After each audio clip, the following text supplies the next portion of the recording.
live. Good afternoon, Mr. Tinto. Afternoon, Mr. Joss. You okay? I'm very well, thank you. Nice to see you, my friend. And you, sir, and you, sir. We got there eventually. Apologies for missing it last week, but clients' needs come first, as we both know. But welcome to another episode of Space Design and Build with me, your host, Simon Joss, and a very good friend of mine for over 20 years. I think it is, in fact, just under 20 years, Mr. Richard Tinto, based in Bonnie, Scotland, in my hometown of Aberdeen. And you're well today, sir? I am, thank you very much. A wee bit chilly, 8 degrees here, which will pale into insignificance compared to your temperatures over there, I'm sure, Simon. I miss that temperatures. What's that? I miss that temperatures. You do, I'm sure you do. Once a year. On Christmas, perhaps. Yeah. Yes, possibly. There's always a time. It's called air conditioning if we ever get too hot. Air conditioning and polystyrene. Yes, absolutely. For the purpose of our viewers and listeners, give us a bit of an introduction into who you are and who you represent and what it is you think they do.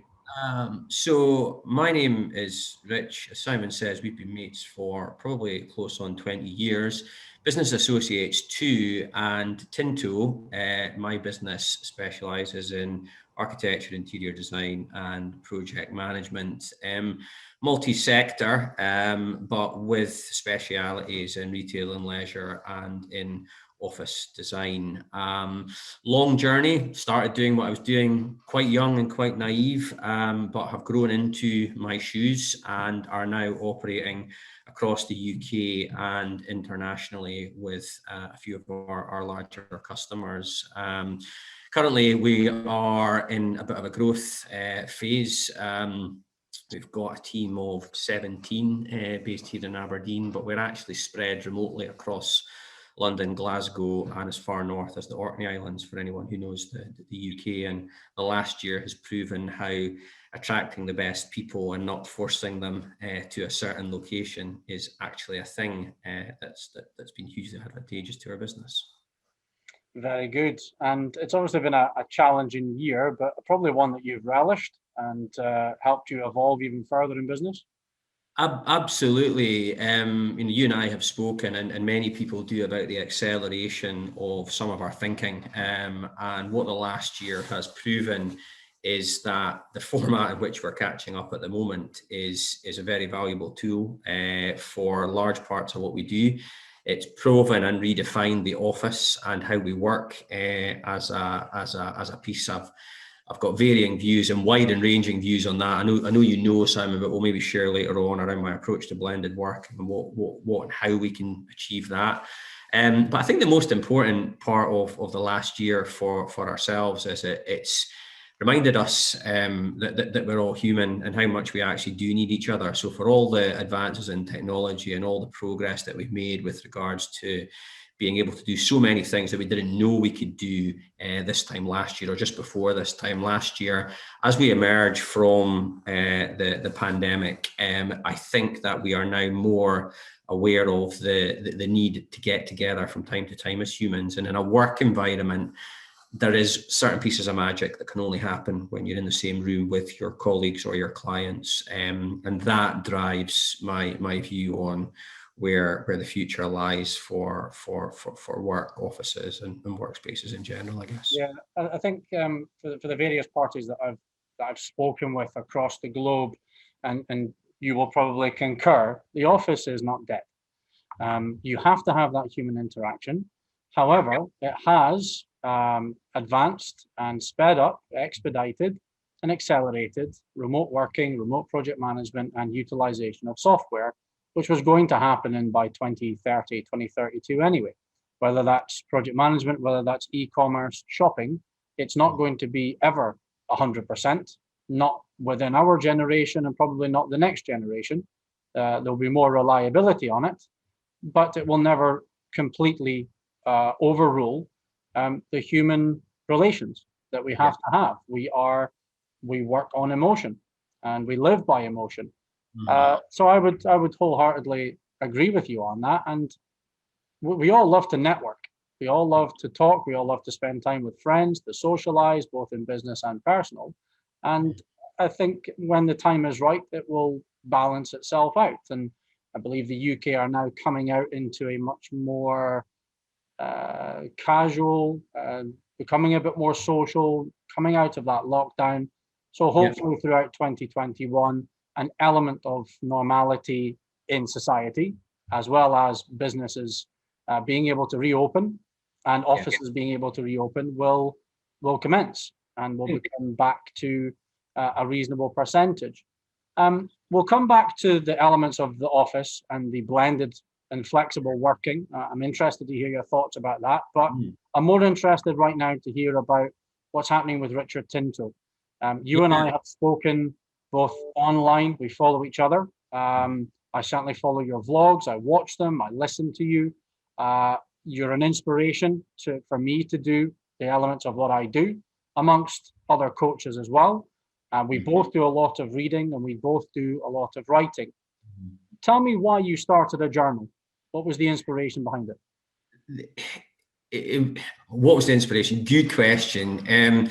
So, you know, in life, certain things happen that sort of shift your direction. And for a lot of people, that can be, you know, major life events, you know, and a lot of the reading that you will do in businesses is, you know, this one time I had a car crash, or this one time my friend died, or this one time my life changed irrevocably.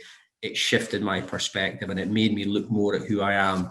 I guess for me, it was just a looming 40th birthday. And I vlogged the other week about my 42nd, but as I approached my 40th, I began to realize that having started what I was doing quite young and quite naive, how lucky and how grateful I actually was to be in the industry that I found myself in, and how I had grown into that, both in a business sense and also in a personal sense. And I suppose what I'd come to understand as well, that I am not Richard Tinto, the work guy, and Richard Tinto, the home guy. I am this blended person because of the passion that I have for what I do. That was a bit of a challenge for me, because a lot of my contemporaries and a lot of people that you meet try and almost resist the temptation to be a coming together of everything that you actually are, and they put work here and friends there and family here, and they shall never meet. So for me, it was that 40th looming, and a bit of growth in the business, which meant that, being really honest with you, I couldn't chase people around the office and tap them on the shoulder and ask what they were doing. That I had to find different ways of managing myself. I'd become a father in 2017, the end of 2017. I was adapting to that. The business was growing in a global sense. We were following Halliburton around the globe and continue to do so. So I found myself out with my comfort zone. So I started looking at different ways how I might begin a narrative with either external coaches or with myself. And I've mentioned to you, Simon, previously, I joined something called Strategic Coach, which is quarterly based workshops in London run by a guy called Dan Sullivan, who's based in Toronto. And it really shifted my thinking around actually the benefit to business coaching, but more in a personal sense as well. And one of the first things that I started to do was actually to journal. And the idea around the journaling was to have a conversation with myself, or to have a narrative with myself that ordered my thoughts to take to the outside world.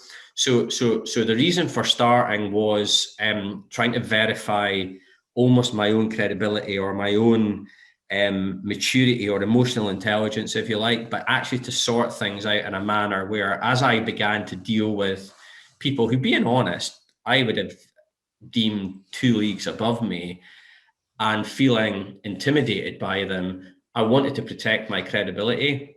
But what I found out really quickly within that was that not only was I protecting my credibility because my thinking was joined up, but what came out in the act of writing. And the key thing about journaling is that it slows your thinking down. The physical act of writing the words on the paper slows your thinking down. So the minuscule gaps that appear between your normal rush thinking are suddenly stretched out.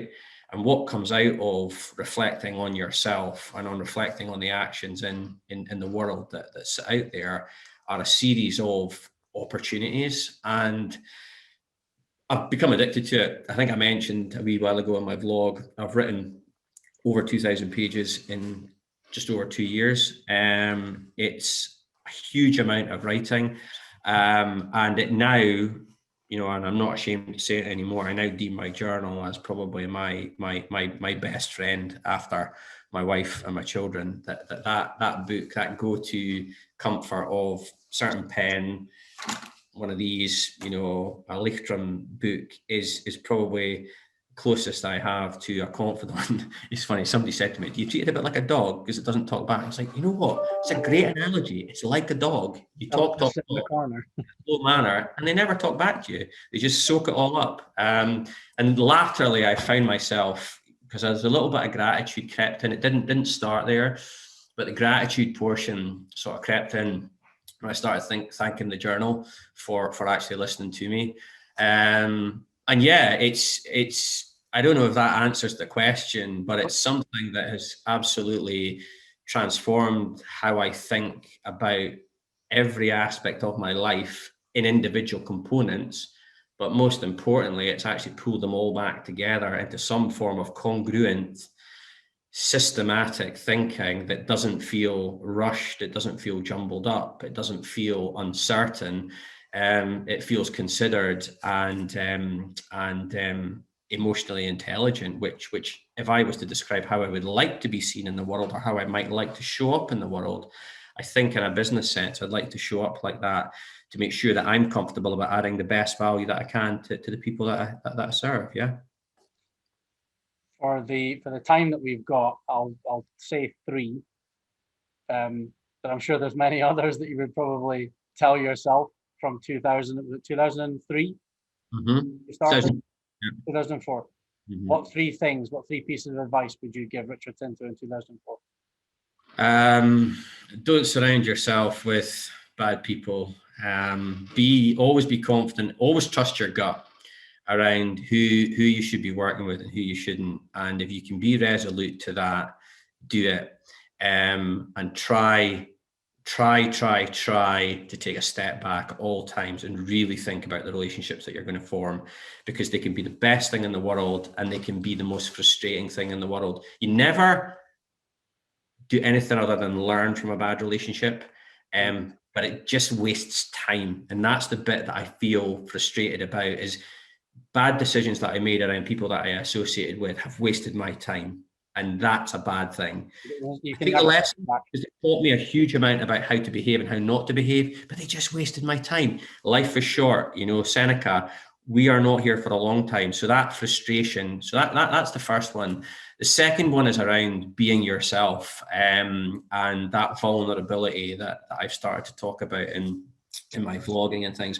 I think people will like you or not like you regardless. It doesn't matter how polished or how perfect you are, you will be judged by others in the same way that you judge others. Therefore, to be anything other than your authentic self is a bit of a false play, because you'll be judged anyway. And that's been a hard one. That's been a latter one. That's probably been the most recent big learning that I've had in that. And the middle one, I suppose, is a bit more business focused, is that don't ever feel that, and again, it's related to people, but don't ever feel you have to meet expectations of a market. Simon, you know that I'm quite radical in my approach to how we do things, a combination of, you know, technology, environment, and process. And I think what I've proven to myself over the last 17 or 18 years is that actually some of the ideas and some of the thinking that I had as a really young guy are actually really strong. And just because someone said it couldn't be done a certain way, I may have made many mistakes. I may have taken a long time to get there, but I'm proving to myself now that some of that thinking was really, really strong. And those ideas are carrying through now. So trusting yourself, I suppose, is there. Choose your relationships really wisely, trust yourself, and be yourself. Do you care what people say now? Less so, but as you know, and I vlogged at the weekend, it only takes one flash through social media to see a manifestation of someone else in a different form to shake your confidence. Do I care? I care that I care that I leave something more than I went into the world with. So I care about that. Do I care what other people think? Decreasingly so, because what I find is that as I become more honest with myself and as I become better at what I do and more experienced at what I do, people migrate towards that in a manner that is actually where I'd like to spend more of my time. There was a Harvard Business Review article very recently about reducing your circle of influence. You know, we all like to have these social pools of friends upon friends upon friends, but what you do is you dilute the quality of relationship. So if you can, and well published and well written about, you are the sum of the 5 people that you spend the most time with. Yeah. Pick those 5 people really wisely and spend a lot of time with them, and allow that to be your compass. Why did you go into the industry that you went into? What is it you love about architecture and interiors? I probably had this conversation with you over a pint as well, but as a little boy, so you know, probably my dad said, you know, you want to be a lawyer, an accountant, or an architect. Well, I didn't realise that lawyers and accountants got paid a lot more, but I liked the fact that architecture sounded pretty cool. So I was one of these guys that kind of always held in my mind what my father said: be a lawyer, be an accountant, be an architect.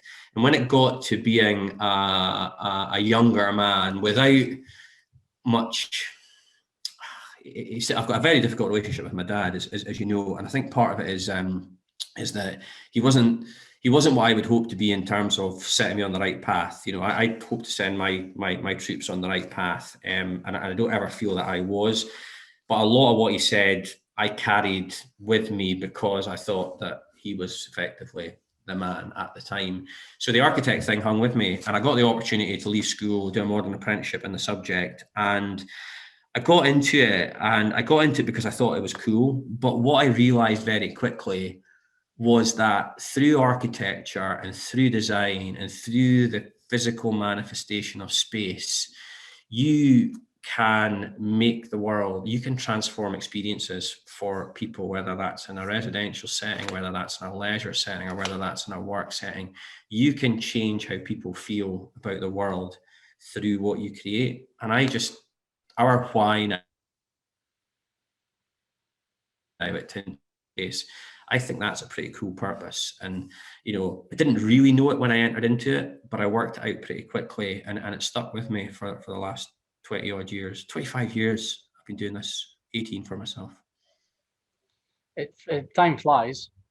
I mean, that's one thing. And as you said a few moments ago, that when you spend time on the things that weren't developing you in the right way, with people that were not providing you the outcome that you wanted, and the experience that you wanted, it's time that you're never going to get back. But it is, unfortunately, we have to abide by those lessons, and we move forward.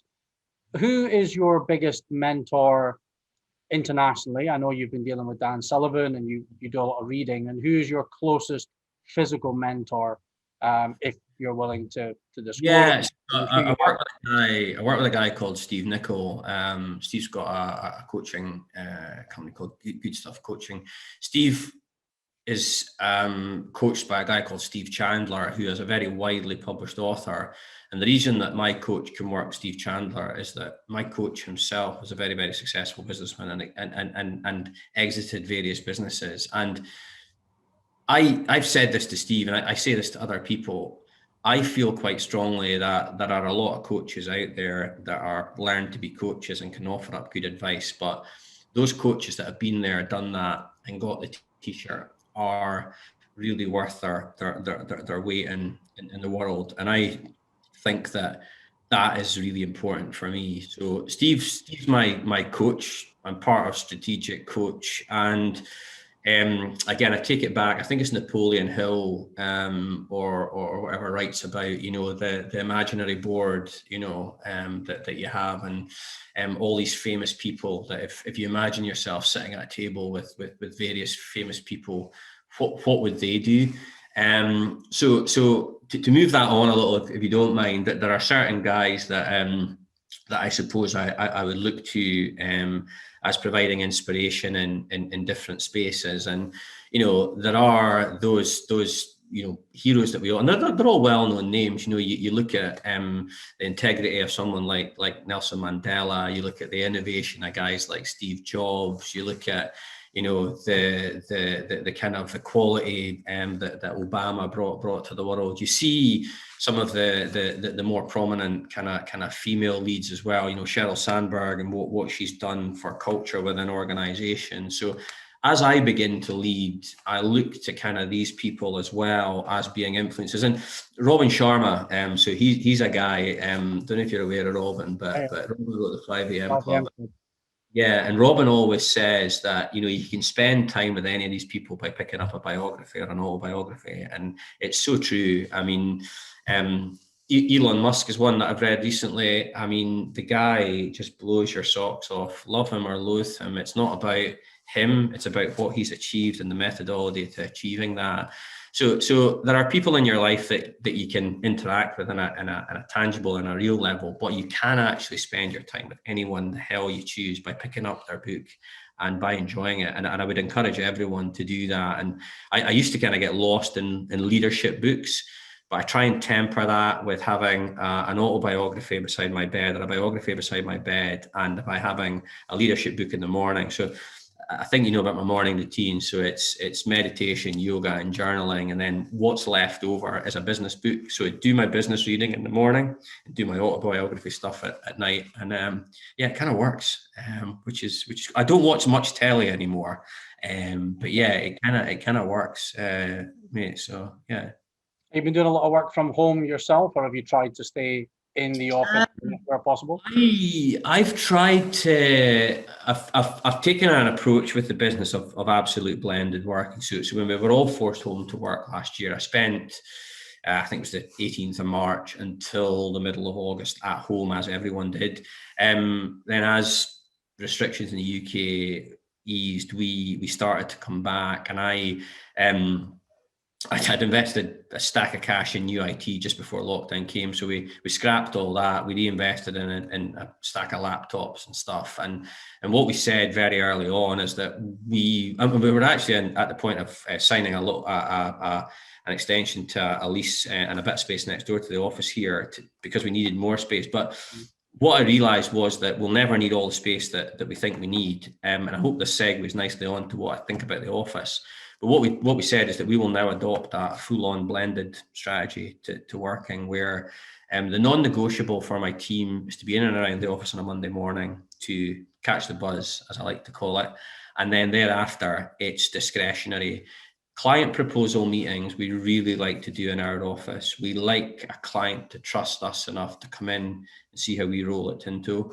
But thereafter, I firmly believe that the best focused pieces of work can be done wherever you're comfortable, whether that is in your home, whether it's in a co-work space, whether it's in a coffee shop, whether it's outside. I genuinely believe that our best work should not be confined to the office. But in the same hand, some of the best thinking can only come from the office or the workspace.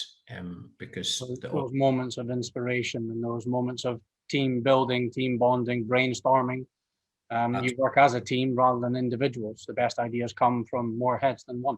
Yeah, and that's I know, you know, in a workspace sense, where I think the biggest opportunity sits, Simon. The workspaces and offices conventionally can evolve to become these physical manifestations of brand that are just the most wonderful opportunity to attract and retain the best people, but equally inspire your clients as well. What better way to inspire a client by using your workspace to walk your talk?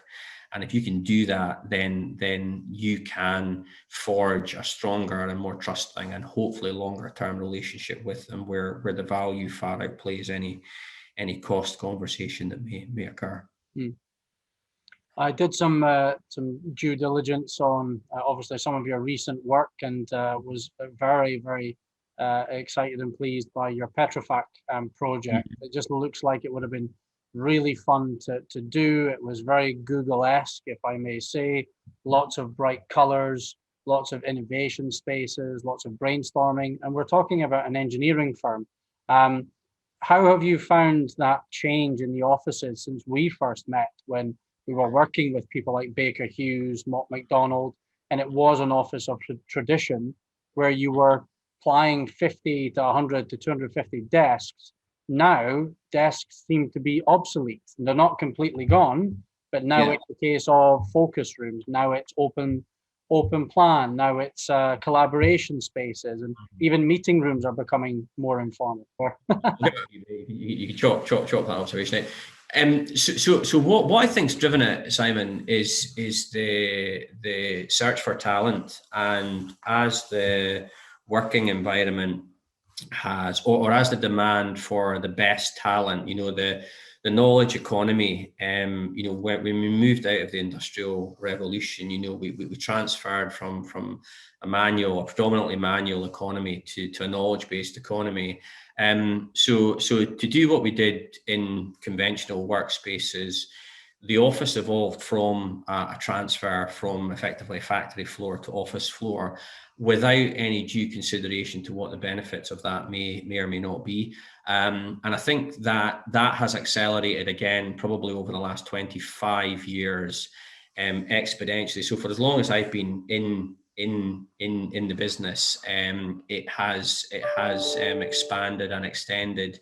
And I would say now that the convergence of knowledge-based working, the requirement to attract and retain the very best talent, but also technology, has meant that the office exists to serve a completely different purpose, even from that which it did probably, I would say probably before 2007, before the arrival of the iPhone and the revolution on technology that we're seeing now.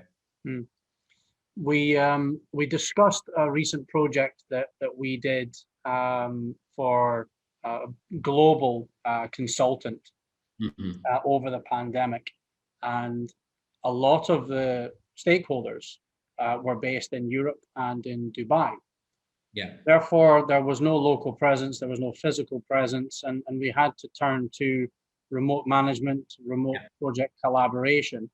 You mentioned earlier that you're looking at doing, or you are based around the UK. You can only physically, certainly now, you can only physically be in so many places at any one time. And you've also got quite a decent presence with some oil and gas clients internationally. How do you think that the technology evolution is going to help you to expand to a wider audience in different countries? Surely it's a positive for the smaller companies. Hugely positive. So I'll probably go off on one here, and I apologize in advance, but we had a bit of no need, crack on. Pre-pandemic experience in it. We delivering a bit of work with an oil and gas major, or a couple of oil and gas majors in the Southern Atlantic and the Falkland Islands. So bearing in mind we could only get to the islands, which are 8,500 miles from the UK, a couple of times a year. We had design team. I actually worked, funnily enough, with Mott MacDonald's Aberdeen office on the engineering. We delivered the architecture, but the cost consultants were Mott's office in London. The producer client or the operator client was based in London. The service company client was based in Houston, and the contractor was based near Chicago.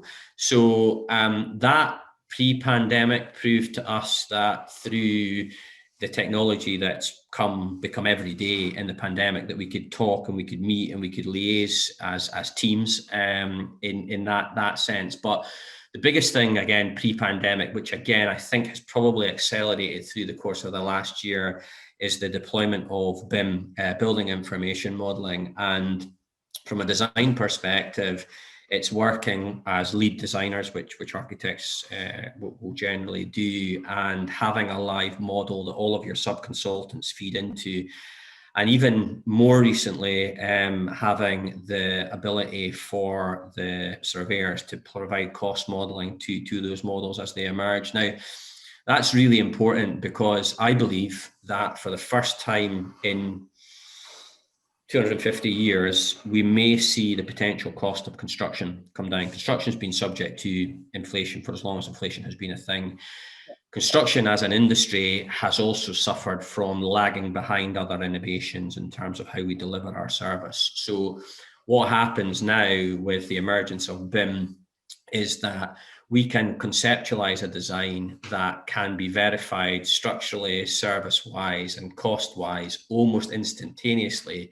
But even more importantly, it can be passed to a contractor in a far less risky fashion. So preliminary costs, contingency costs, health and safety costs, material costs can all be modeled to a point now that has been impossible since the emergence of electronic drawing, since the emergence of abilities to cross-communicate on platforms like this, the ability to share information. So having touched on it before the pandemic, what the last year has really proven to me more than ever is that the urgency to develop these capabilities is never been more important. The race is now on, and the great news about being in construction and about being in the kind of workspace and fit out sector is that because the industry sits so far behind other industries in terms of how we've innovated, and you look at the car manufacturing, touched on Elon Musk earlier, if you think about how they build a car, and compare that narrative to how they build a building, you know, the clean, whitewashed factory, robotics, components, diligence, etc. Conceivably, in Richard Tinto's world, we can be at some point in the future building buildings like that, not specifically off-site, but what the technology is proving is that through modeling, through design, we can determine what is best left to on-site construction, so traditional construction, what is best left to off-site construction, so what can be built off-site and brought to site, modular prefabrication. But most excitingly is if we are building data-driven models of our buildings, they can almost be slotted into the back of a robot, and that conventional labor can be replaced with labor that doesn't have any accidents, labor that doesn't take too many breaks, labor that potentially doesn't draw the cost out of control and does what it's told based on a very, very robust and safe model. So it's idealistic, it's utopia in my view, but I think that we have an opportunity, given where we are in our careers, I include you in this as well, Mr. Joss, to capitalize on the next 10 years. Technology is converging really nicely.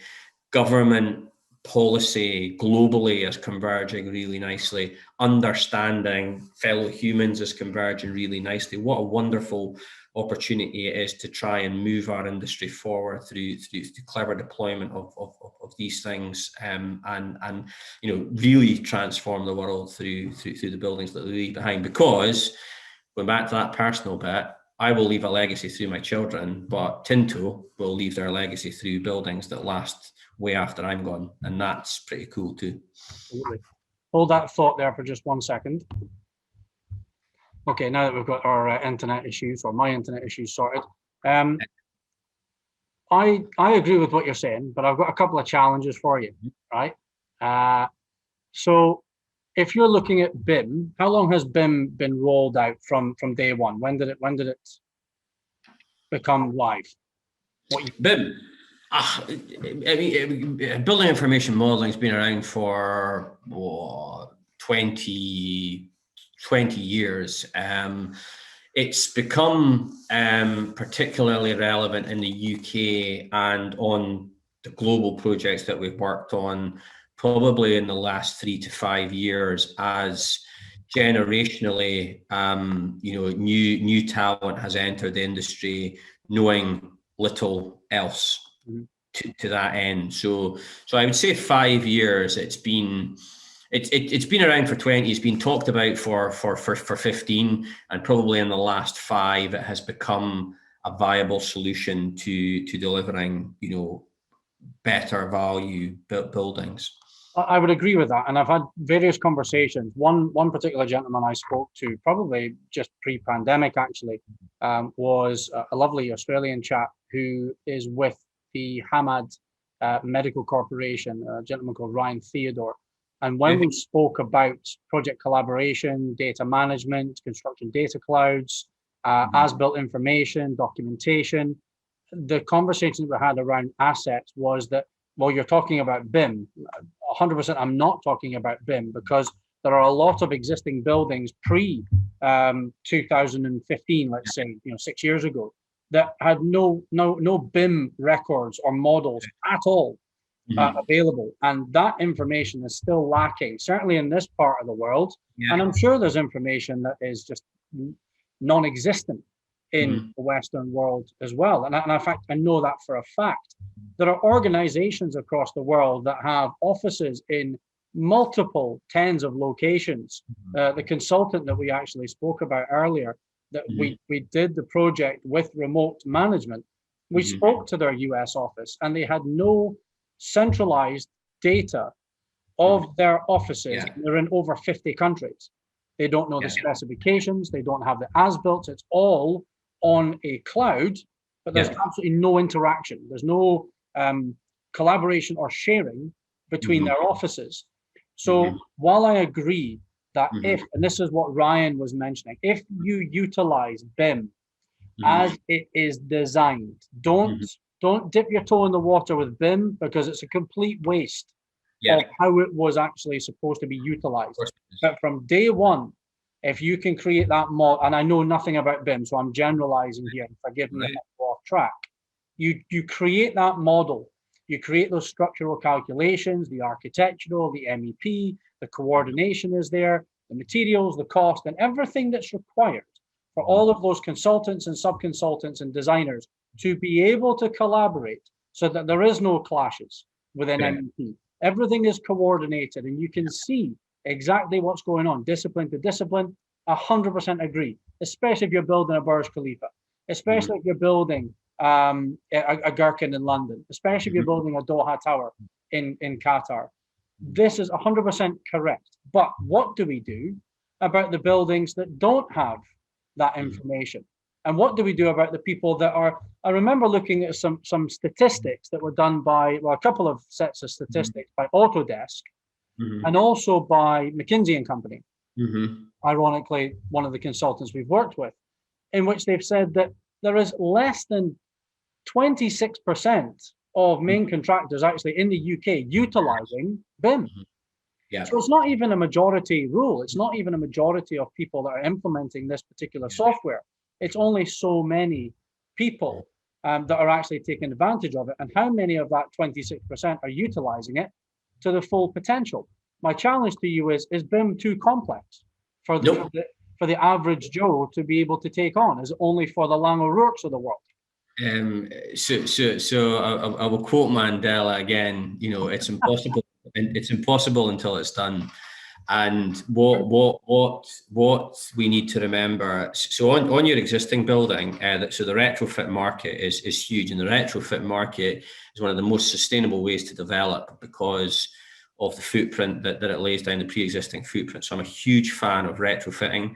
So retrofit has got massive potential. The data capture is essential to BIM. So if you imagine a couple of floors of a tower in Qatar, so it's been a while since I've been over, Simon, but I guess, some of the projects that we looked at, when I was over, fitting 2 or 3 floors for an international company coming in, how we collect data now would be via a point cloud. So we would survey, by LiDAR, these spaces, and we would build a BIM model for that portion of the building, and we would isolate the performance of that to be better than, but also equal to and interlinked with the performance of the building, in the hope that gradually over time, if we are building legacy buildings like the Gherkin, like the Qatar Tower, that these buildings are around for 50, 75 or 100 years. So over the first portion of their life, over the first series of leases of their life, they are modeled too. Someone has to do it. And if it isn't going to be us, then some young punk is going to come up behind me and do it for me. So my challenge is to push that and to show the value to someone that says, we are in an asset that is 15 years old and we want to refurb 8 stories of it. Can you show me how BIM would deliver that with more value than a conventional sense? I would put my hand up and I would say that we are now seeing developing evidence that suggests that it will beat it hands down to the tune of possibly 15 to 20% cost saving. But more importantly, is we can reduce risk and we can improve safety and we can improve the environment by deploying the technology in the right manner to achieve these things. So yeah, and the obvious ones of cost and time efficiency within the project, because there is you're minimizing rework, and that's a large, again, with these statistics that we've been reading. The amount of rework is phenomenal. The 3 C's. Collaborative working increases creativity. So the collaboration that happens through these platforms increases creativity because many minds make light of it. It enhances clarity and it delivers certainty. You know, creativity, clarity, and certainty is what BIM in my mind stands for, and that is the opportunity there. That the risk profile that surrounds construction in general, the horrible preliminary cost, the terrible contingencies, the astonishingly bad health and safety record, and the carbon footprint can all in part be eaten into through clever design, and that's the opportunity for me, mate. Yeah, absolutely. What does 2021 hold for Richard Tinto and Tinto Group? What's coming up on the horizon? So for all of the ability to work remotely, I'm really looking forward to jumping on an aeroplane and getting into some around. I love if they were powered by hydrogen. I would you know, and I know it's being worked on, or biofuel, etc. But what it holds, so we've got some really nice business around the UK. Everything from high-end residential, one-off housing to multiple housing projects, refit projects, new builds, residential projects. Office refit's going to be a really interesting one because I think as we emerge, that profile of the office will change. And I think that as people require to spend less time there, then how they use that space will transfer in the way that we've described. And on the retail leisure part, it's really interesting because how we socialize is changed forever too. So that's a watching brief on how the explosion of going out and socializing, once that settles down, it's how we want to do it and how we want to spend our time. Will be an interesting one. And from a Tinto perspective, you know, I think we've got a bigger headcount coming out of the pandemic than we had going into it. Turnover is where it was. Profitability, we've invested a lot. We've developed a couple of, we're in the process of trying to develop a couple of pieces of technology that help us on our journey, one of which will enhance collaboration. It's a sort of portal that enhances our BIM capability, and the other is a wee bit of tech that we're hoping can solve the building regulations. More about that later. But the idea is just to keep doing what we're doing with a renewed confidence. And if the last year taught us that the pace of change can accelerate tenfold in a single year, my view is that the opportunities have increased tenfold through the very same year. And if we throw our arms around it, then we can achieve some pretty spectacular things. Sounds exciting. Do I need to reserve your one of the kids' bedrooms for November 2022? Because the family's not sticking around for the World Cup, so I've already got my waiting list of guests. You don't mind, and I suppose by return I could offer up one of my bedrooms for your wife and kids in the UK. Only be fair and just thing to do, mate. Absolutely. It's called a bar. Well, it's interesting. So we were hoping to get to Wembley for Scotland, England in June, but it looks like tickets are going to be at a bit of a premium for that. So I think it would be really great to come over when the World Cup arrives in autumn next year.